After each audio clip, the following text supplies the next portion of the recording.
Welcome back to the Unconventional Coach Podcast. You are joining me for episode, I think, 44.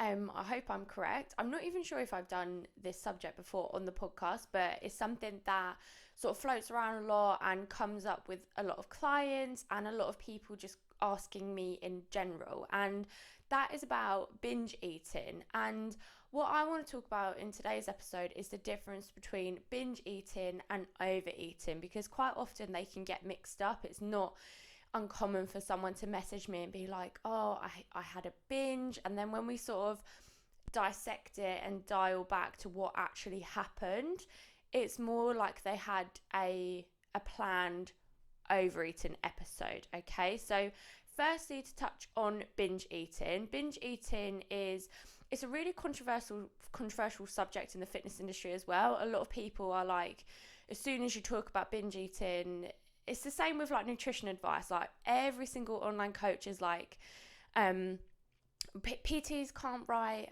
nutrition plans, but they do. Do you know what I mean? So it's exactly the same with sort of binge eating. A lot of people have like, if you're an online coach, you can't talk about binge eating.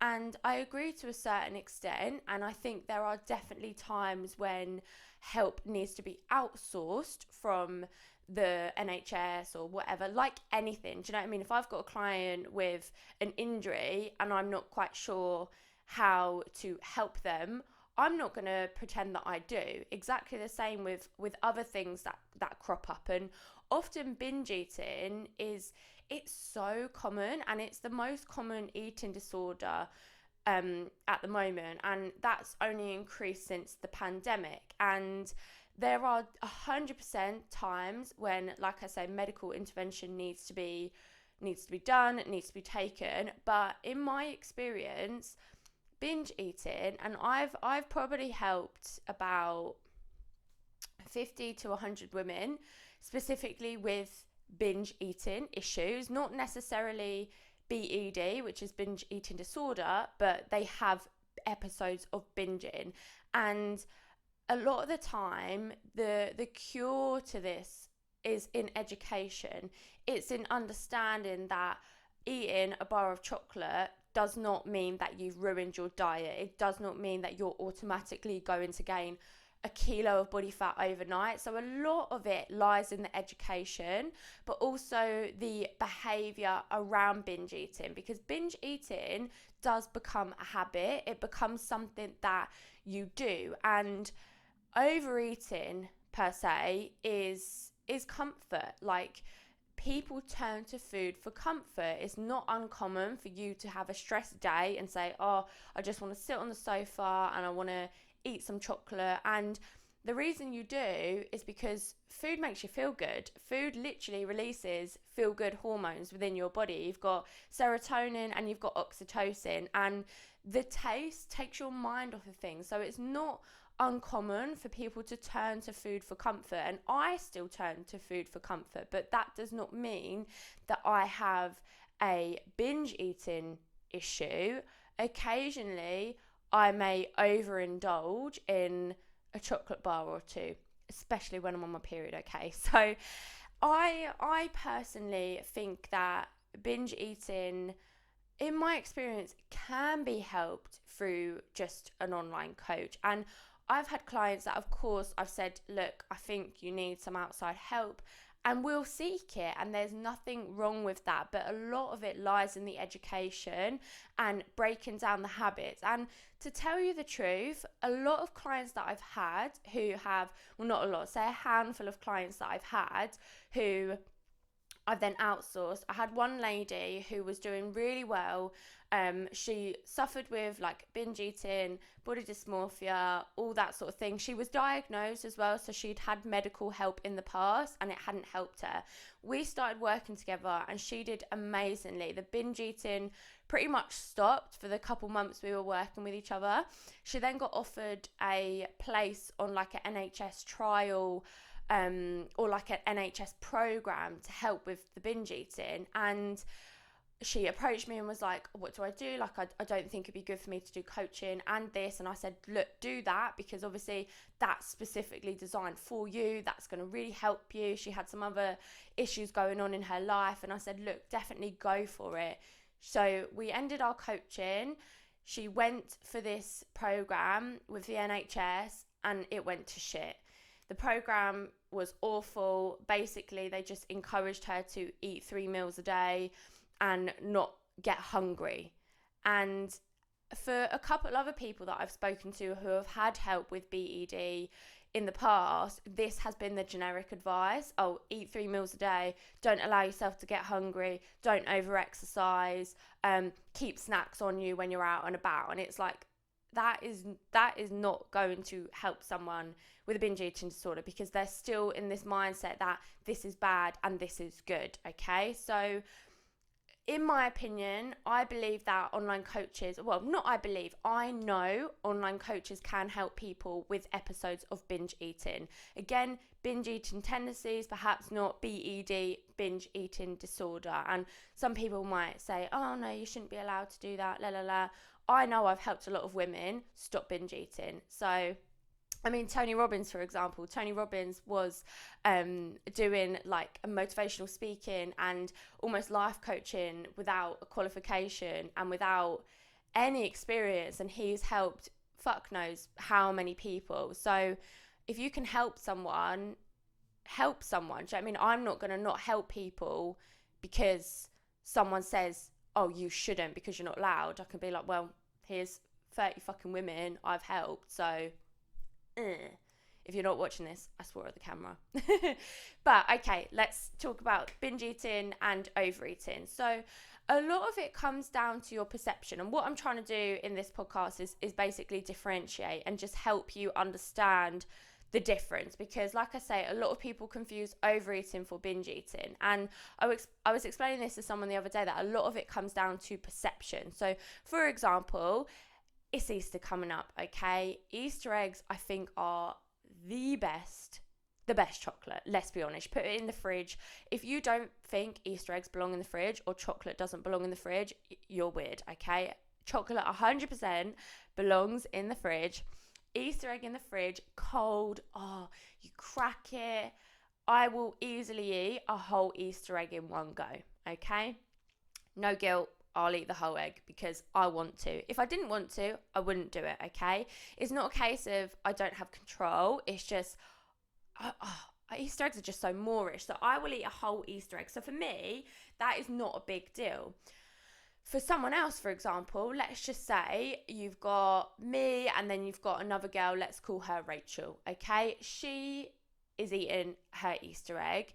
She eats the whole Easter egg and then is like, oh my God, I feel so guilty. Oh my God, I've binged. Oh my God, what have I done, sort of thing, okay? So the situation was exactly the same. Jaime ate a whole Easter egg. Rachel ate a whole Easter egg, okay? The difference is in their perception. Jaime feels absolutely fine. She was relaxed. She was able to enjoy it. Rachel, on the other hand, ate the whole thing. She wasn't eating it like frantically or anything. She was just eating it. But then after, she felt guilty, okay? So the two situations and the two scenarios are the same. The only difference is the perception of it. And this is where a lot of people's issues with food stems, because of their perception. They think, oh my God, I've ruined all my progress. I've overeaten. And then from there on, it may lead into binging episodes or episodes of overeating where, for example, you can't have a whole chocolate bar without eating it all. And again, this is down to perception. I can eat a whole chocolate bar and not feel guilty. I can also eat half a chocolate bar and put it away. I can also make a whole chocolate bar last me a week or whatever by just having a square or so a day. The issue with other people per se, like Rachel, is she has built up a barrier and she has built up a misconception that if she has something like that, it's bad.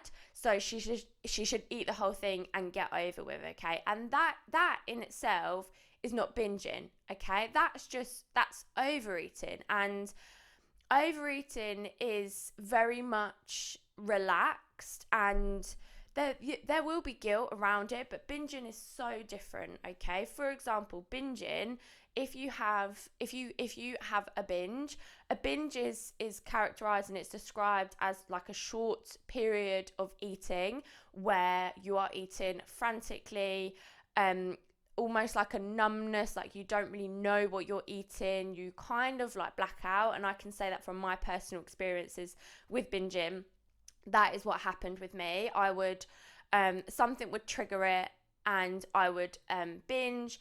I would eat literally anything I could grab quickly, and my house was not very well stocked with food, so it would be maybe like a couple bowls of cereal, and then maybe it would be like I remember one time eating just like a bunch of just dry crackers. And a lot of my binging was because I was genuinely hungry. Like a lot of my binges would happen at night after I would finish at the gym. So I'd go to the gym, do like an hour of cardio, and then like an hour of weights, then I'd walk home, then I'd have a protein shake. And it's like, you're gonna be fucking hungry after just having a protein shake after you train.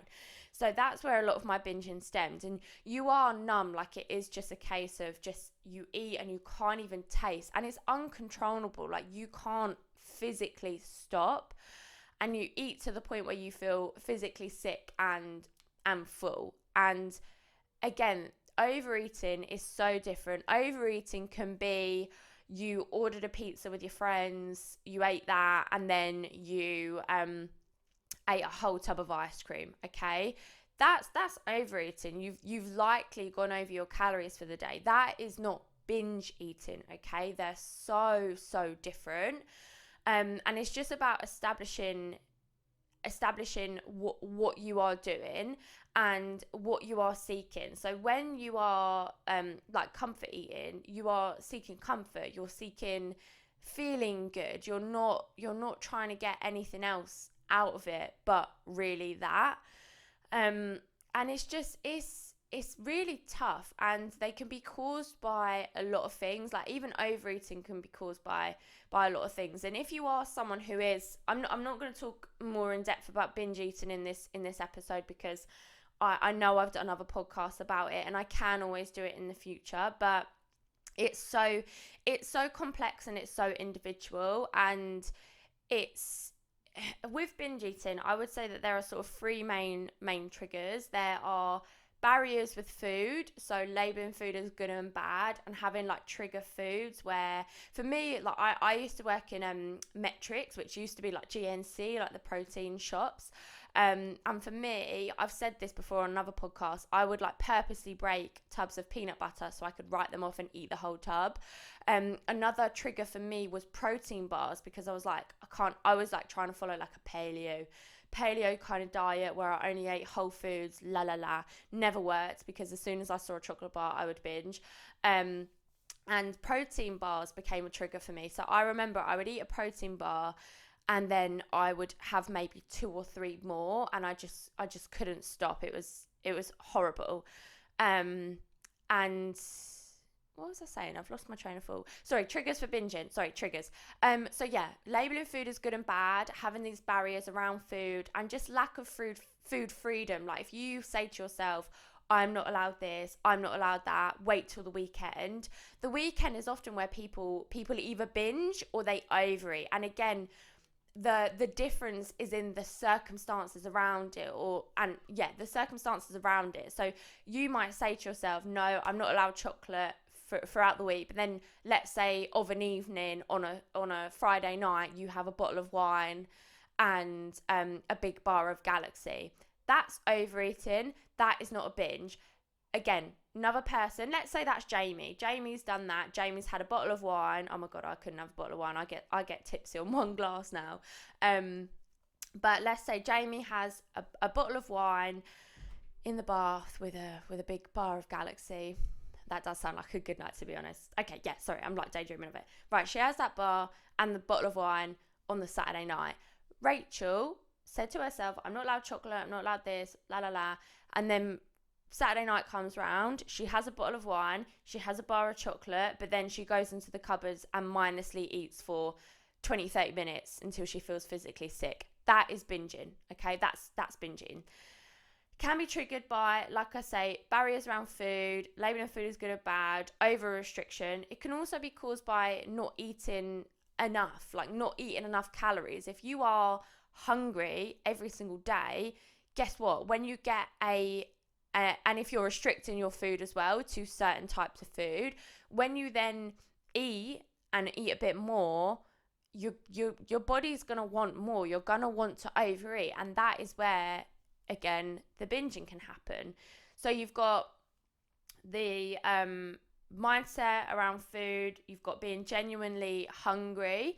And then another one is stress. Stress can cause binge, and there's other things that go into it. But I would say that those are sort of the three main ones that I see commonly with people. Is it's these sort of three things. And like I say, last one is sort of stress. It's the stress response, and that alone, I think, if you are someone who is comfort eating, again, pretty normal, but it's all these other factors that turn it into a binge instead of just an overeating episode. It's your perception of it, okay? Overeating, again, can be caused by kind of the same things. Stress, not eating enough, barriers around food. And you can help them. You can fix them. You can help to break down these food barriers by allowing yourself to listen to your body. And a lot of the time, food restriction comes from exactly that, restricting your food, saying, I'm not allowed this, I'm not allowed that. The reality is you need to allow yourself to eat the food you want, to have a healthy relationship with food. And you'll find, and this is coming from my experience, then a lot of clients of mine, that when you break down these food barriers and you allow yourself to eat more freely, you find you don't actually want the stuff that you used to want. Like, I used to think that I had such a weakness for like chocolate and sweets and just anything that I'm really not fussed anymore. Like, downstairs I've got 2 Easter eggs, I've got 2 12 bars, and I'm not me. 4 or 5 years ago, I'd not be able to function. I'd be frantically sort of thinking about those foods. I would eat them all in one go. Now I'm not. It's not even on the forefront of my mind, because I know that I can eat what I want. And when you actually get to the root core of what you want, you realize you actually want things that make you feel good. And eating shit food, like a lot, doesn't make you feel good. And it's so interesting. I was explaining this to another client the other day that like, if you are eating healthy and you have like a weekend where like you don't, so let's say you have a hen do or whatever, so you drink quite a lot of alcohol, you get like takeaway, or you just eat out at restaurants and stuff, which obviously they use more oils and stuff like that. You feel crap after, especially if you've been eating well. After that, you feel crap, you feel tired, you feel sluggish, maybe you feel a bit bloated and your tummy hurts. And if you eat things that you're not normally used to eating, you basically have like bacteria in your gut and in your stomach that when you feed it certain foods, so let's say there's a bacteria that's for chocolate, let's call it chocolate bacteria, and then you've got a bacteria for broccoli bacteria. If you eat more chocolate, you will feed more of that bacteria in your gut that thrives off of chocolate. So when you eat more chocolate, you feed the bacteria, so they grow and you get more chocolate bacteria. If you eat more broccoli, you get more broccoli bacteria. So if you were to then cut down your chocolate, you would have less of these chocolate bacteria within your gut. So then let's say you have a period where you eat a lot of chocolate, you don't have that much bacteria in your gut to deal with the chocolate. So you get the bloating and the stomach pain and something. I just find that so interesting. And that a lot of the time is why you crave stuff as well, because the bacteria in your gut that you have cultivated through what you eat wants more of what you eat. So if you can focus on eating well, you will find that you actually crave less chocolate and junk food. And that's not me saying you shouldn't eat those stuff, because you should, but you should definitely eat it in moderation. And moderation looks very different to everyone. But I just find that so interesting. Like, honestly, the body is amazing, and it's such a shame that so many people are just not in tune with your body. Like, a lot of people don't actually know what they want to eat, and that, I think, is probably the most freeing thing, is when you allow yourself to think of what you want to eat. And typically when people track calories, that is actually a drawback, and that's something that I found impacted me when I do track calories still. I use it when I need to. But I do find when I don't track calories as much, I am making a bit more conscious food decisions, and I'm listening to my body a bit more of what I actually want to eat that day, because your appetite will differ from day to day, and it's important to remember that as well. But I mean, yeah, I think that's all I wanted to say on this podcast. I'm just going to have a nose and see how long I have been chatting for, and see if there's anything else. 20 minutes. So quite a nice short, sweet podcast. Coming back to the binging and the overeating, and if you are someone who's currently struggling with overeating, okay, I'm not going to give specific advice to people with binge eating, because it's a lot more complex. But if you are someone struggling with overeating and you are seeking a calorie deficit, there are a few things I would recommend doing. Number one is not stopping yourself from eating food. So if you fancy a Krispy Kreme donut on a Wednesday, don't say to yourself, I'll wait until the weekend and I'll have like a cheat meal or a cheat day. Fuck no, don't have cheat meals, don't have cheat days. They are not good for your relationship with food. They're also not very good for your results, okay? So don't say, I'll wait until the weekend and I'll have a cheat day, or maybe you just say, I'm just going to wait until the weekend. Don't do that. Just have the Krispy Kreme on a Wednesday. And if you are sticking to a calorie deficit, remember, a calorie deficit is not one number. You could eat over your calories by 100 a day and still be in a deficit, okay? You'll be in a smaller deficit, but you will still be in a deficit of calories, okay? So it's important to remember that these numbers are a guideline, and I really wish that on MyFitnessPal or apps like mine that I use to program my clients' training and nutrition, I really wish that they had like a ballpark of calories. So instead of setting calories at like 1,800, I would much rather it be like between 175 and 19 or something like that, to give people a bit more wiggle room.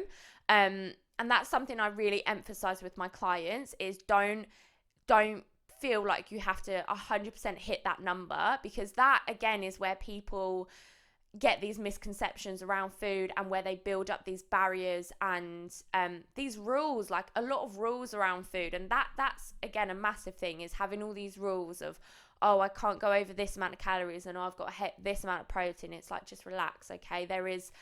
It's not one number for things, okay? So don't hold back on eating foods that you enjoy. And if you go over your calories by 200, guess what? It doesn't matter. You are fine. You can reel in those calories another day, or over 4 days. You could do 50 calories for 4 days, or 200 one day, or 100 2 days. Or just don't bother, because guess what? You're still in a deficit of calories, okay?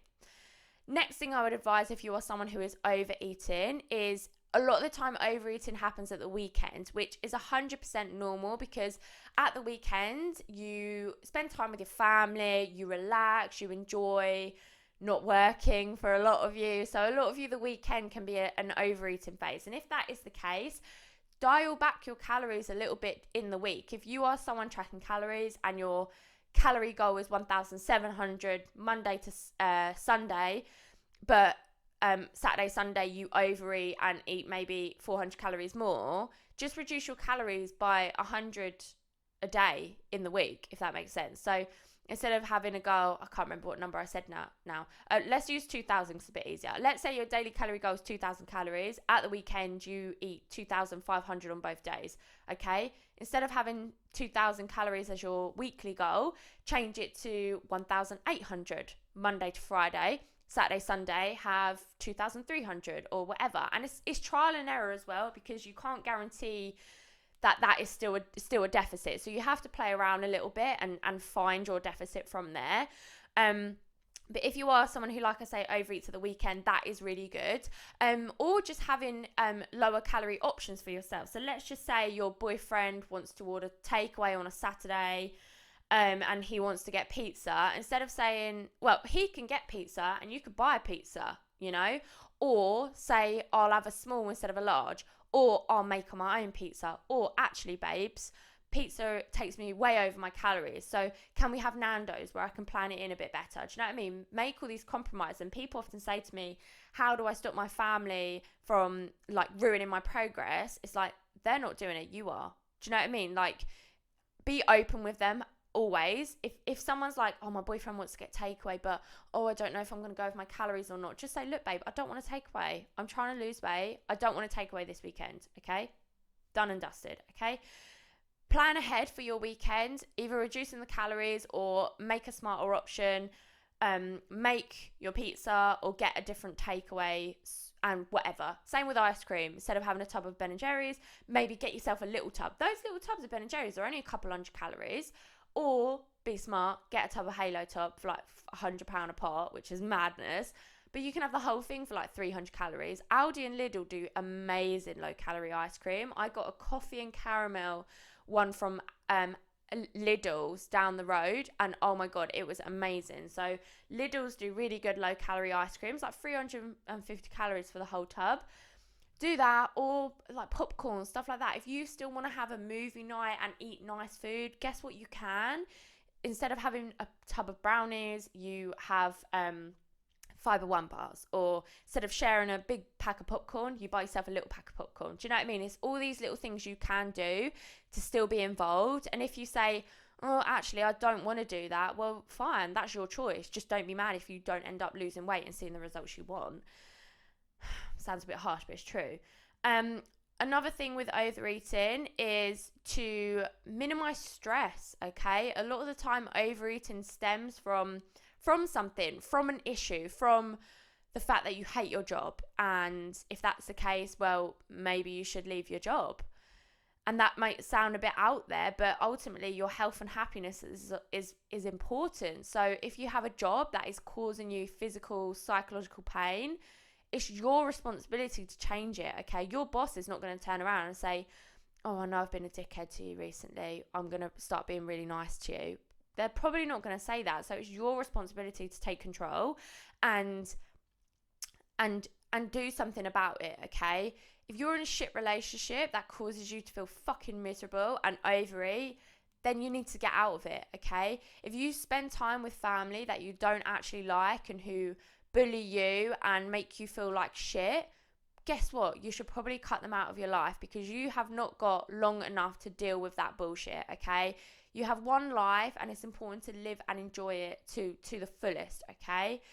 So those are a few tips to help with overeating. There is so much more I could say about this subject, but it's so individual dependent. But I hope you have enjoyed this episode, and I hope it has helped some of you just open your eyes to the difference between binge eating and overeating, and hopefully you can see some areas that you need to change within your life to help you adhere to your health and fitness goals, okay?